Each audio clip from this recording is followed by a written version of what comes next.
South Australia has closed its border with Greater Melbourne indefinitely as authorities test return travellers who visited exposure sites in Victoria.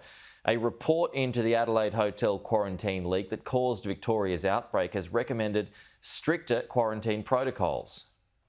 With just hours' notice, people in Greater Melbourne have been banned from entering SA. Only South Australian residents and essential travellers are welcome if they complete 14 days quarantine.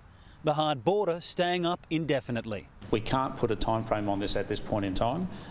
When we get a sense that Victoria has got a handle on the number of positive cases emerging, we can then start to forecast when we may be able to lift these restrictions or peel them back. One flight from Melbourne landed just before the 6 p.m. deadline. Just someone looked it up on their phone when we landed and they found out the news.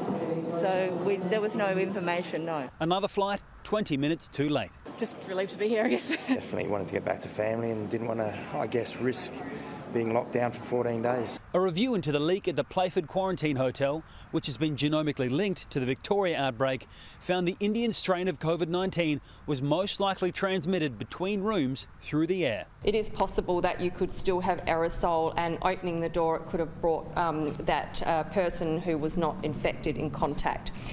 So there are a number of recommendations in the report, and people, as I said, are very free to be able to look at that. The review recommended that food and rubbish be collected in bulk to keep door opening in quarantine to a minimum, and when open, that guests wear face masks and eye protection. There are some very small items for improvement, and we'll put those into place as quickly as possible. We'll share our findings with other states. More than 460 SA footy fans are undergoing 2 weeks isolation after a positive case at the recent Port Adelaide-Collingwood game at the MCG sat in the same area as the Port cheer squad.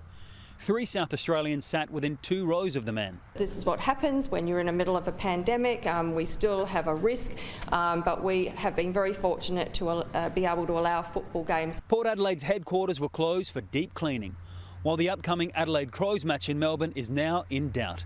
Joel Philp, Sky News, Adelaide.